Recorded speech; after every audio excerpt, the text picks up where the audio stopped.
തൃശൂർ ജില്ലയിൽ ശക്തമായ ത്രികോണ മത്സരം നടക്കുന്ന മണ്ഡലങ്ങളിലൊന്ന് മണലൂരാണ്. സ്ഥാനാർത്ഥികൾ 3 പേരും പ്രബലർ. T N. Prathapan, professor C Raveendranath, advocate Aneesh Kumar. 2011 കോൺഗ്രസിൽ നിന്നും വിജയിച്ച പി.എ. മാധവന് ശേഷം 2016 2021 മണലൂർ വമ്പിച്ച ഭൂരിപക്ഷം നൽകി നിയമസഭയിലേക്ക് അയച്ചത് CPM-ലെ മുരളി പെരുന്നെല്ലിയെ. കോൺഗ്രസ് സ്ഥാനാർത്ഥികളായിരുന്ന അബ്ദുറഹ്മാൻ കുട്ടിയും വിജയ് ഹരിയും മുരളിക്ക് വെല്ലുവിളിയായില്ല. വിജയ് ഹരിയാകട്ടെ പാർട്ടി വിട്ടു പോവുകയും ചെയ്തു. അവിടെയാണ് പ്രതാപന്റെ പ്രസക്തി. എതിരാളികൾ പക്ഷേ മോശക്കാരല്ല. ക്ലീൻ ഇമേജും ലളിത ജീവിതവുമാണ് മുൻ മന്ത്രി കൂടിയായ രവീന്ദ്രനാഥിന്റെ പ്ലസ് പോയിന്റുകൾ. പാർട്ടി വോട്ടുകളിൽ ഒന്നുപോലും ചോരില്ല. അനീഷ് കുമാറിന്റെ കാര്യത്തിലും അത് ബാധകം.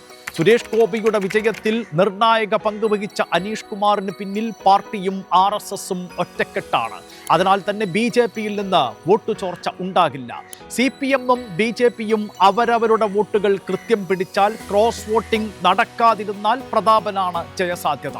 അങ്ങനെയെങ്കിൽ ജില്ലയിൽ കോൺഗ്രസ് തിരിച്ചുപിടിക്കാൻ പോകുന്ന മണ്ഡലങ്ങളിലൊന്ന് മണലൂരായിരിക്കും. ഭരണവിരുദ്ധ തരംഗം കൂടി പ്രകടമായാൽ ടി.എൻ. പ്രതാപൻ ജയിച്ച നിയമസഭയിലെത്തും.